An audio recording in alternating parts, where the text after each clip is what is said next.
नमस्कार साथियों। हाल ही में एक खबर सामने आई कि एआई की मदद से 19 साल पुराने ट्रिपल मर्डर केस को सॉल्व कर लिया। 3 साल से भी कम समय में एआई का इतना एडवांसमेंट आश्चर्यजनक भी है और डरावना भी। ऐसा इसलिए क्योंकि जिस तरह से एआई हर प्रोफेशन में अपने पांव पसार रहा है, उसने करोड़ों लोगों की रोजी रोटी का भविष्य दांव पर लगा दिया है। अभी कुछ ही साल पहले की तो बात है जब कंप्यूटर साइंस, कोडिंग और टेक की स्टडी को गारंटेड जॉब का सर्टिफिकेट माना जाता था। हर साल लाखों स्टूडेंट्स सिर्फ कंप्यूटर साइंस की पढ़ाई करने के लिए कॉलेजेस में एडमिशन की लाइन में खड़े रहते थे ताकि उनकी जॉब सिक्योर हो जाए, और नौकरी लगती भी थी क्योंकि डिमांड भी इतनी ज्यादा थी।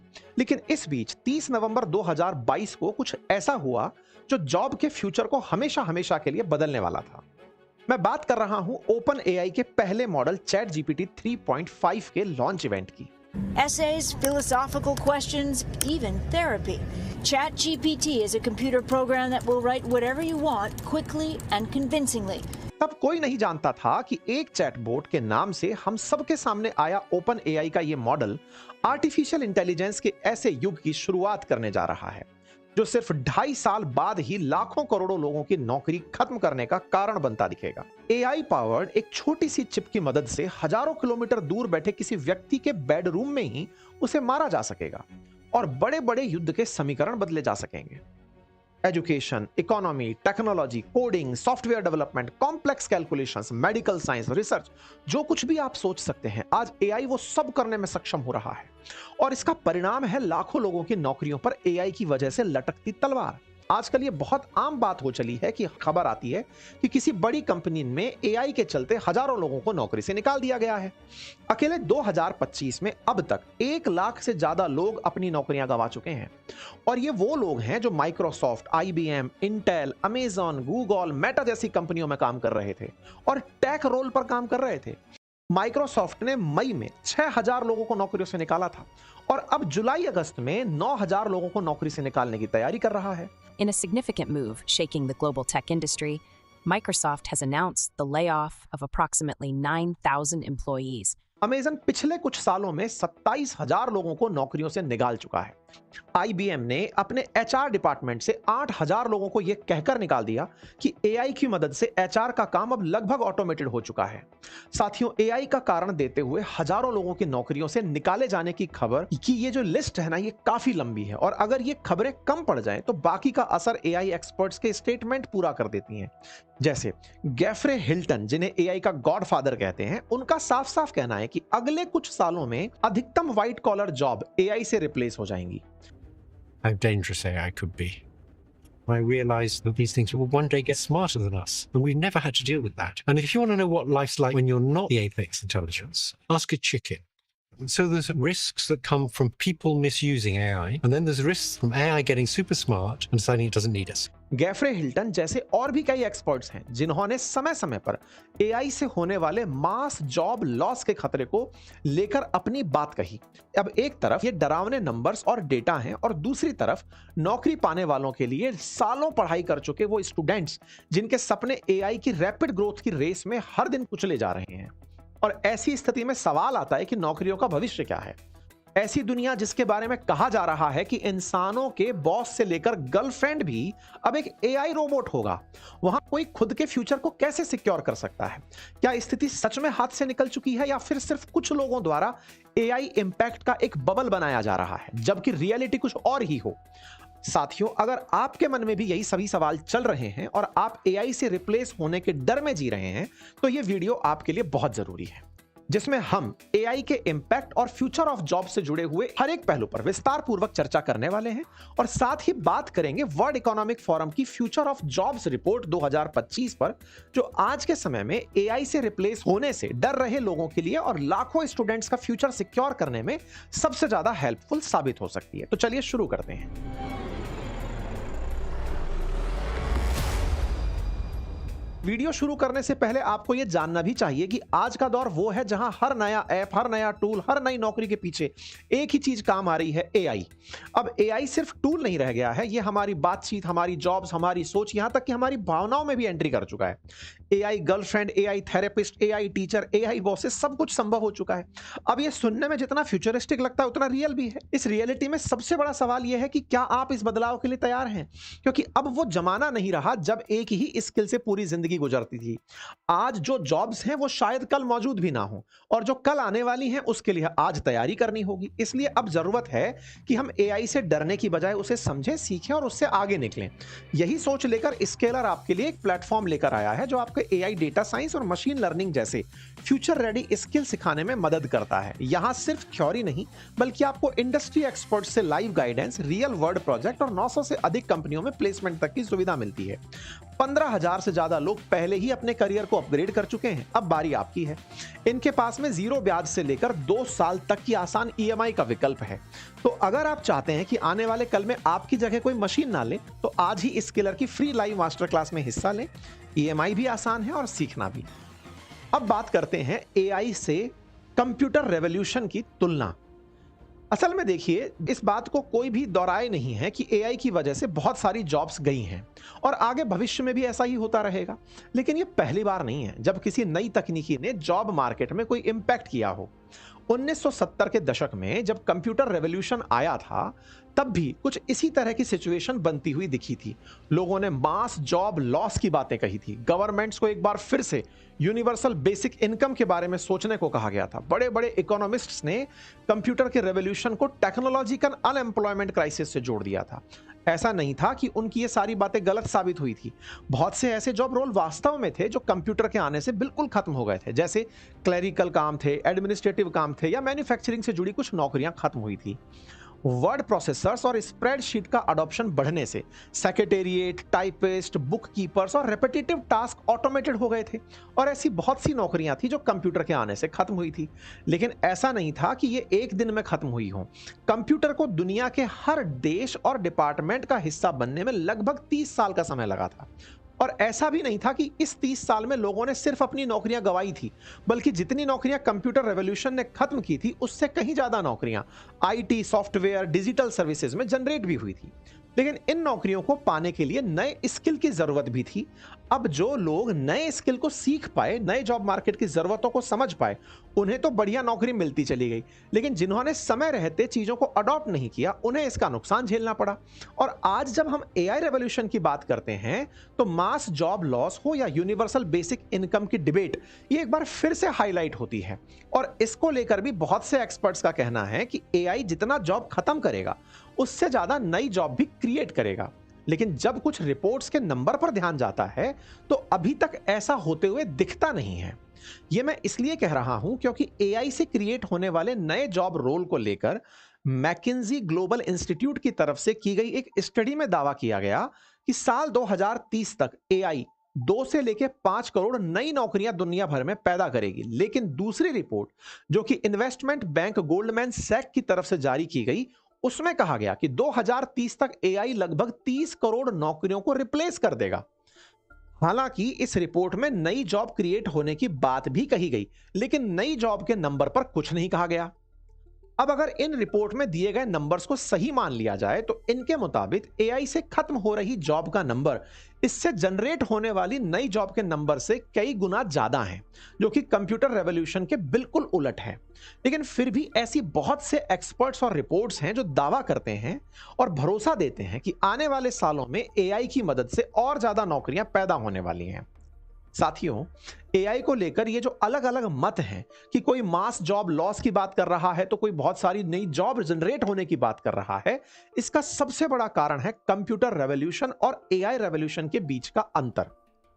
जहां कंप्यूटर रेवोल्यूशन ने मैनुअल और रिपीटेटिव टास्क को खत्म किया, वहीं एआई इससे 2 कदम आगे जाते हुए कॉग्निटिव, क्रिएटिव और डिसीजन मेकिंग जैसे टास्क को ऑटोमेट करने की क्षमता रखने लगा। यानी ये ज्यादा लोगों की जॉब को इंपैक्ट कर सकता है। जहां कंप्यूटर ने ज्यादातर लेखा जोखा रखने वाले जैसे क्लर्क्स, टाइपिस्ट की जॉब को खत्म किया, जबकि एआई ने HR, marketing, legal assistant, journalist, artist से लेकर बीपीओ, टेक में यूज होने वाले लगभग सभी एंट्री लेवल स्किल जैसे क्रिटिकल प्रॉब्लम सॉल्विंग, कोडिंग और सॉफ्टवेयर डेवलपमेंट का काम भी कर दिया। तीसरा, जो सबसे बड़ा कंप्यूटर और एआई के रेवोल्यूशन में देखने वाला अंतर है, वो है पेस ऑफ चेंज का। मतलब ये सबसे बड़ा वो कारण है जो एआई को कंप्यूटर रेवोल्यूशन से कई गुना ज्यादा खतरनाक बनाता है। जैसा मैंने आपको शुरुआत में कहा कि कंप्यूटर को पूरी दुनिया तक पहुंचने में 30 साल का समय लगा। इसके चलते जॉब लॉस का जो रेट था वो स्लो था और नई जनरेशन काफी अच्छा समय मिल गई थी और वो नई स्किल सीख करके ज्यादा टाइम स्पेंड करके कंप्यूटर को यूज करके अडॉप्ट कर गई थी। लेकिन एआई के साथ ऐसा नहीं हुआ। जहां 4-5 साल पहले ये डेवलपिंग फेज में रिपोर्ट्स में पढ़ी और रिसर्च में सुनी जाती थी, उसने मात्र 2.5 साल में हर मोबाइल को पकड़ लिया। दर्जन भर से ज्यादा एआई प्लेटफॉर्म आज मोबाइल में उपलब्ध हैं, जिनकी मदद से आप बहुत सी ऐसी चीजें कर पा रहे हैं जिन्हें आज से 1.5-2 साल पहले एक प्रोफेशनल आदमी करने की जरूरत पड़ती थी। चाहे वो इमेज जनरेशन की बात हो, ईमेल राइटिंग की बात हो, पेंटिंग जनरेशन हो, वीडियो जनरेशन हो, शॉर्ट एड जनरेशन हो, कोड राइटिंग हो, ये सब कुछ एक आसान से प्रॉम्प्ट से एआई आपके लिए करके दे देता है और बहुत बढ़िया तरीके से कर सकता है। अभी रिसेंटली वायरल हुए गिबली ट्रेंड को अगर आपने देखा हो, वो इसका एक बड़ा उदाहरण है। जिस आर्ट को हयाओ मियाजाकी ने 40 साल से बनाते हुए आ रहे थे, जिस आर्ट की मदद से उन्होंने कई लोगों को एम्प्लॉयमेंट दिया, अपने स्टूडियो में बैठकर दुनिया को बहुत सारी खूबसूरत गिबली स्टाइल फिल्म बनाकर दी, लेकिन चैट जीपीटी ने हयाओ मियाजाकी की 40 साल की मेहनत को अपने करोड़ों यूजर्स के लिए सिर्फ एक क्लिक में एक्सेसिबल बना दिया। बहुत सी कंपनीज ने किसी एजेंट को काम देने की बजाय एआई जनरेटेड शॉर्ट एडवर्टाइजमेंट को अपना लिया। अब भले ही अभी एआई जनरेटेड वीडियो इमोशनली इतने इंपैक्टफुल नहीं हैं, लेकिन दिखने में बहुत रियलिस्टिक हैं।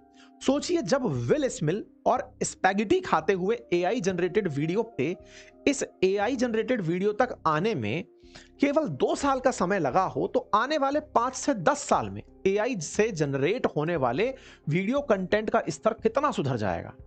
एआई प्लेटफॉर्म में इसी लेवल की रैपिड ग्रोथ हर एक चीज में देखी जा सकती है, चाहे वो बेसिक कोडिंग की बात हो, कॉम्प्लेक्स प्रॉब्लम सॉल्विंग की बात हो, या फिर सीवियर मेडिकल सिचुएशंस को एनालाइज और ट्रीट करने की क्षमता हो। एआई हर दिन और ज्यादा यूजफुल और एडवांस होता जा रहा है और बहुत तेजी से होता जा रहा है।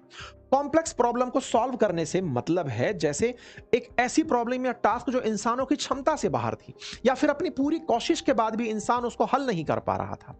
इसके ऊपर बात करते हुए मैंने वीडियो की शुरुआत में भी कहा था कि आज एआई की मदद से 20-20 साल पुराने केस सॉल्व हो रहे हैं।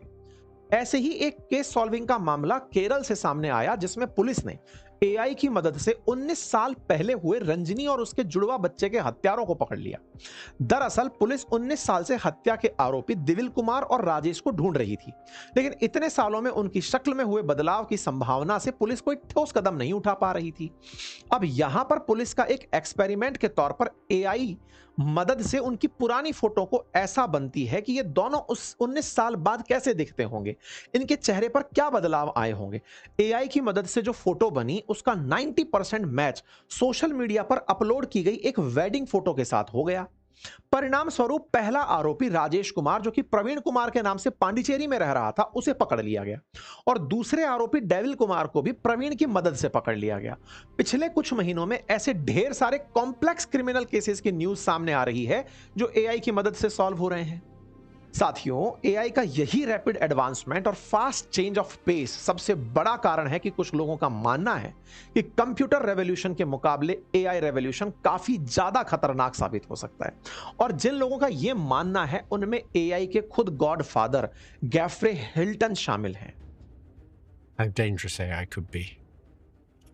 I realized that these things will one day get smarter than us, and we've never had to deal with that. And if you want to know what life's like when you're not the apex intelligence, ask a chicken. So there's risks that come from people misusing AI, and then there's risks from AI getting super smart and deciding it doesn't need us. अब ये बात हुई AI revolution से जुड़े report, data, number और कुछ experts की possible prediction की। लेकिन अब थोड़ा एआई के इंपैक्ट का प्रैक्टिकल एनालिसिस भी कर लेते हैं, क्योंकि जब बात मास जॉब लॉस से जुड़ी हो तो एआई को कौन सी बड़ी प्रॉब्लम्स को फेस करना पड़ सकता है। साथ ही हम उस बात का फैक्टर की भी चर्चा करेंगे जो आने वाले टाइम में एआई की रैपिड ग्रोथ को स्लो कर सकती है। भाई, हमने तो बात कर ली, अब इसके आगे चर्चा करते हैं एआई को चैलेंज क्या हो सकते हैं। साथियों, किसी भी तकनीक या सर्विस को आम लोगों तक पहुंचाने के लिए सबसे पहले जरूरत पड़ती है मजबूत इंफ्रास्ट्रक्चर की। एआई के लिए भी यही बात लागू होती है। इसके इंफ्रास्ट्रक्चर में सबसे ज्यादा जरूरी चीज है टाइम, एनर्जी और रेयर अर्थ एलिमेंट्स। सबसे पहले मैं बात करता हूं टाइम की। हम में से ज्यादातर लोगों के लिए एआई की शुरुआत 2022 में हुए चैट जीपीटी के साथ हुई, लेकिन असल में जिन लोगों ने इसके ऊपर काम किया वो सालों पहले इसे धीरे धीरे तैयार करते जा रहे थे। और इतना समय इसलिए लगा क्योंकि एक एआई मॉडल को तैयार करने के लिए हजारों लाखों लाइंस में कोड लिखने पड़ते हैं। आप चैट जीपीटी या फिर किसी भी एआई चैटबॉट से कोई भी सवाल करते हैं, उसका जवाब देने के लिए उस चैटबॉट को कोड लिखकर ट्रेन किया जाता है। उसका एआई मॉडल कितना ज्यादा कॉम्प्लेक्स चीजों को सॉल्व करने में सक्षम होगा, उसे उतनी ही ज्यादा कोडिंग के साथ ट्रेन किया गया होगा, यानी ज्यादा समय की जरूरत पड़ी होगी। रिसर्च के साथ बात वीडियो जनरेशन वाले एआई मॉडल्स के साथ भी यही बात रिपीट होती है। अभी कुछ ही दिन पहले की बात है जब गूगल ने कहा था कि उसे अपने वीडियो जनरेशन प्लेटफॉर्म गूगल वीईओ 3 को ट्रेन करने के लिए YouTube पर मौजूद 2000 करोड़ से भी ज्यादा वीडियोस का उपयोग करना पड़ा। और अगर अभी की स्थिति को आंका जाए तो कोडर, प्रोग्रामर्स और बाकी एंट्री लेवल जॉब को पूरी तरह से हटाने के लिए अभी एआई को पूरी तरह सक्षम नहीं माना जा सकता। खुद माइक्रोसॉफ्ट भी इस बात को कह चुका है कि अभी सिर्फ 30% कोडिंग ही हम कर पाए हैं, यानी कि लाखों लाइंस की कोडिंग और अरबों वीडियो की मदद से एक एआई मॉडल को तैयार करने में ट्रेनिंग फेज में लगने वाला समय के बाद एआई मॉडल ट्रेन करने और इसकी रैपिड ग्रोथ के लिए सबसे जरूरी है डेटा सेंटर और एनर्जी की बढ़ती खपत, जो आने वाले सालों में एआई की ग्रोथ को स्लो कर सकते हैं, खास तौर पर विकासशील और अविकसित देशों में। ये डेटा सेंटर्स क्या होते हैं? सरल शब्दों में डेटा सेंटर एक बहुत बड़ा एरिया में फैला हुआ डिजिटल वेयर हाउस होता है, जिसके अंदर हजारों लाखों पावरफुल कंप्यूटर्स काम कर रहे होते हैं। क्या काम करते हैं? ये एक यूजर के तौर पर इंटरनेट पर जो भी हम एक्टिविटी करते हैं, चाहे वो वीडियो देखना हो, किसी डेटा को स्टोर करना हो, प्रोसेस करना हो या किसी को भेजना हो, ये सब डेटा सेंटर ही करता है। बस हम अपनी स्क्रीन से कमांड करते हैं, कहीं दूर स्थित डेटा सेंटर हमारी उस कमांड को प्रोसेस करता है। उदाहरण के लिए अभी आप YouTube पर ये जो वीडियो देख रहे हैं, इसे YouTube ने गूगल के किसी डेटा सेंटर पर स्टोर किया हुआ है और गूगल के इन्हीं डेटा सेंटर्स पर YouTube अपनी सारी वीडियोस को स्टोर और सर्व करता है। बाकी गूगल डेटा सेंटर में जीमेल, डॉक्स, क्लाउड, सारी गूगल सर्विसेज का डेटा स्टोर रहता है। इसी तरह मेटा के अपने डेटा सेंटर में जहां इंस्टाग्राम, फेसबुक, व्हाट्सएप का डेटा स्टोर होता है, वो 24/7 काम करता है। अब एआई टूल्स आज जो भी काम कर पा रहे हैं उसमें इन्हीं डेटा सेंटर्स का सबसे ज्यादा इंपॉर्टेंट रोल है। जैसा मैंने पहले ही कहा था कि एआई को कुछ भी सीखने के लिए ह्यूज अमाउंट ऑफ डेटा की स्टडी करनी पड़ती है और ये सब इन्हीं डेटा सेंटर्स में होता है। जैसे गूगल ने अपने डेटा सेंटर में मौजूद करोड़ों यूट्यूब वीडियोस का उपयोग अपने वीईओ 3 एआई मॉडल को ट्रेन करने में किया। दूसरा कारण जो एआई के लिए डेटा सेंटर को बहुत जरूरी बना देता है वो है फास्ट रेस्पॉन्स। आप एआई से कोई सवाल करते हो या कोई पिक्चर वीडियो जनरेट करने के लिए कहते हो, तो आपके सवाल और डिमांड को तेजी से प्रोसेस करने के लिए हाई स्पीड कंप्यूटर्स की जरूरत पड़ती है, जो कि डेटा सेंटर में मौजूद होते हैं। यानी आपके सवाल पर एआई का जो भी रेस्पॉन्स आपके मोबाइल या लैपटॉप की स्क्रीन पर दिखता है, वो सब कुछ कहीं दूर बने हुए डेटा सेंटर पर लाइटनिंग स्पीड पर प्रोसेस हो रहा होता है। तीसरा कारण जो डेटा सेंटर को एआई के लिए जरूरी बना देता है वो है टॉन्स ऑफ इंफॉर्मेशन और एआई की सारी लर्निंग को सुरक्षित रखने और 24/7 उपयोग में तैयार रखने के लिए तैयार रखना। साथियों, आज की डेट में एआई की सारी क्षमताओं को संभव बनाने में इस डेटा सेंटर में रखे हजारों लाखों हाई स्पीड इंटरकनेक्टेड कंप्यूटर्स और सर्वर का सबसे ज्यादा योगदान होता है। इसीलिए डेटा सेंटर को डिजिटल वर्ल्ड की बैकबोन भी कहा जाता है। लेकिन साथियों, एआई की रैपिड ग्रोथ में इन डेटा सेंटर्स की हमें जितनी ज्यादा जरूरत है उससे भी ज्यादा इस पर जो रिसोर्सेज खर्च होते हैं और उनमें भी एनर्जी और रेयर अर्थ एलिमेंट शामिल हैं। एआई के बाद से डेटा सेंटर पर खर्च हो रही पावर का गोल्डमैन सैक की एक रिसर्च में बताया गया कि साल 2023 में डेटा सेंटर में आने वाली पावर डिमांड साल 2027 तक 50% और साल 2030 तक 165% बढ़ जाएगी। इसी रिपोर्ट में आगे बताया गया कि डेटा सेंटर में पावर सप्लाई की बढ़ती डिमांड को पूरा करने के लिए साल 2030 तक इलेक्ट्रिक ग्रिड पर 720 बिलियन अमेरिकी डॉलर खर्च करने की जरूरत पड़ेगी और इन प्रोजेक्ट्स को पूरा करने में कई साल भी लग सकते हैं।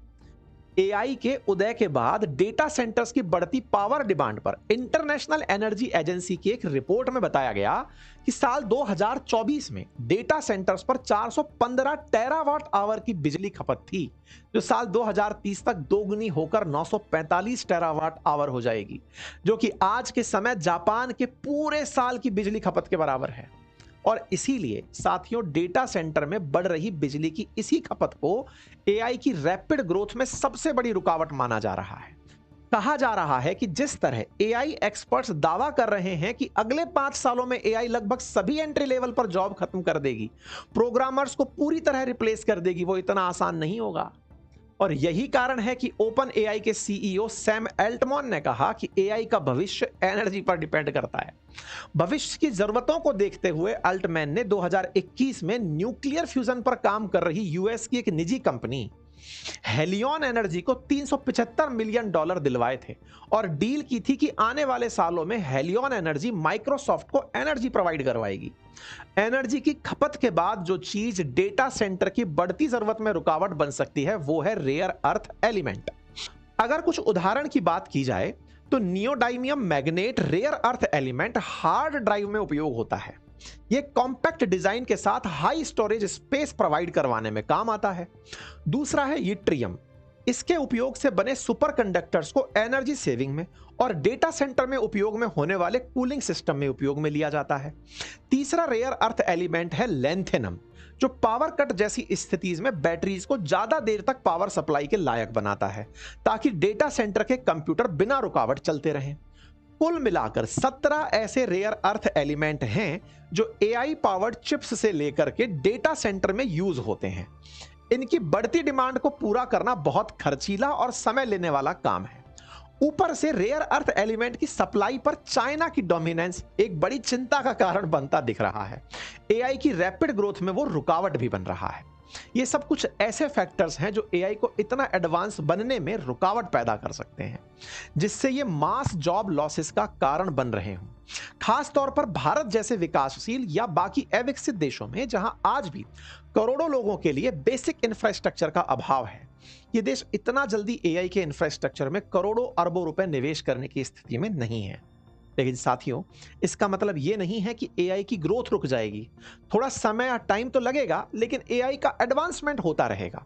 5 की जगह 10 साल लग सकते हैं। कंप्यूटर की तरह ये धीरे धीरे हर डिपार्टमेंट का हिस्सा बन जाएगा। शायद सरकारी नौकरियां भी कुछ हद तक सुरक्षित ना हो, लेकिन प्राइवेट कंपनीज जितना जल्दी हो सके उतना जल्दी एआई के एडवांसमेंट को अडॉप्ट कर सकेंगी। 1-2 सालों में नहीं तो आने वाले कुछ समय बाद एआई वो सारी क्षमता जरूर विकसित कर लेगी जो आज के समय मौजूद 90% एंट्री लेवल जॉब्स को खत्म कर देगी। इस बात में कोई शक किसी को नहीं होना चाहिए और इस बात को सारे एआई कंपनीज को चलाने वाले लोग भी बहुत अच्छे से जानते हैं। उन्हें पता है कि ये सारी रुकावटें अस्थायी हैं और आखिरी हकीकत यही है कि एआई ही तकनीकी का भविष्य है। तभी तो मेटा ने $100 मिलियन अमेरिकी डॉलर का बोनस देकर अपनी सुपर इंटेलिजेंट लैब की टीम बनाने की बात सामने आ रही है। ओपन एआई, गूगल, मेटा अरबों डॉलर का निवेश करके एआई का इंफ्रास्ट्रक्चर तैयार कर रहे हैं और सिर्फ एआई ही नहीं बल्कि एआई से कई गुना अधिक क्षमता वाले एजीआई पर भी काम शुरू हो चुका है। तो साथियों, हमें यह सोचकर लापरवाह नहीं होना है कि एनर्जी डिमांड की वजह से या फिर रेयर अर्थ एलिमेंट की कमी से एआई का एडवांसमेंट रुक जाएगा और हमारी नौकरियां सुरक्षित रहेंगी। बल्कि सही तरीका यह है कि हम वर्स्ट सिनेरियो के लिए तैयार रहें। लेकिन कैसे? इसका जवाब छिपा है वर्ल्ड इकोनॉमिक फोरम की फ्यूचर ऑफ जॉब रिपोर्ट 2025 में। साथियों, वर्ल्ड इकोनॉमिक फोरम हर कुछ साल में फ्यूचर ऑफ जॉब रिपोर्ट को पब्लिश करता है। इस रिपोर्ट में tech revolution, economy, climate change, business trend हर एक चीज को गहराई से पढ़ा और समझा जाता है जिसके ऊपर यह रिपोर्ट बनकर तैयार होती है। अब वैसे तो यह रिपोर्ट 290 पन्नों की है जिसे इस वीडियो में पूरी तरह एक्सप्लेन करना संभव नहीं है, लेकिन कुछ जरूरी पॉइंट्स मैं आपको जरूर बताऊंगा। अगर आपको इस रिपोर्ट को विस्तार पूर्वक पढ़ने की जरूरत लगे तो इसका लिंक भी आपको डिस्क्रिप्शन बॉक्स में दे दिया जाएगा। अब मैं सीधे बताता हूं कि इस रिपोर्ट में फ्यूचर जॉब्स के बारे में जो पॉइंट हैं, रिपोर्ट के पेज नंबर 18 पे बताया गया है कि अगले 5 सालों में यानी कि साल 2030 तक 92 मिलियन यानी 9 करोड़ 20 लाख नौकरियां खत्म होंगी, जबकि 78 मिलियन नई नौकरियां पैदा होंगी। और अब यह नंबर दुनिया भर के लिए हैं। अब सवाल है कि साहब कौन सी नौकरियां खत्म होंगी और कौन सी बढ़ेंगी? इस पर इस रिपोर्ट के पेज नंबर 19 और 20 में बताया गया है, जैसे big data specialist, fintech engineer, AI and machine learning specialist, software and application developer, security management specialist, data warehousing specialist, autonomous and electric vehicle specialist, UI and UX designer, light truck और delivery service, internet of things specialist, data analyst, environment engineers, informative security analysis, DevOps engineers, renewable energy energy engineers, ये ऐसी नौकरियां जिनकी demand बढ़ने वाली है।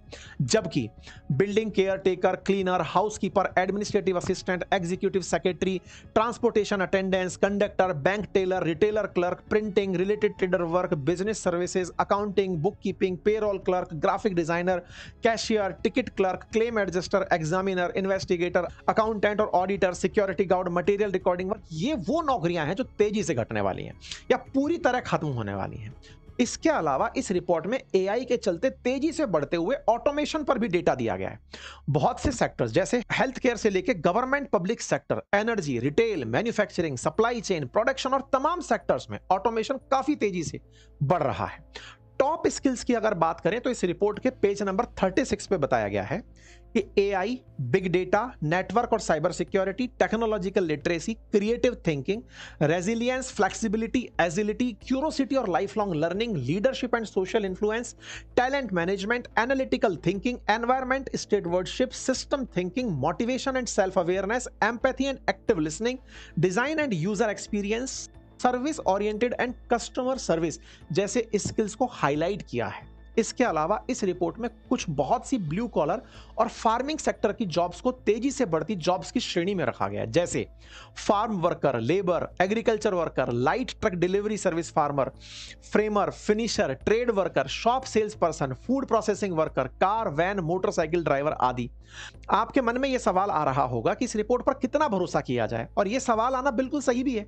तो इसका जवाब भी आपको इसी फोरम द्वारा पब्लिश की गई फ्यूचर ऑफ जॉब रिपोर्ट 2018 में मिल जाएगा, जिसमें इन्होंने पेज नंबर 17 पर बताया था कि साल 2022 तक नई टेक्नोलॉजी का अडॉप्शन बढ़ेगा, big data, artificial intelligence, cloud technology business growth का हिस्सा बनेंगी।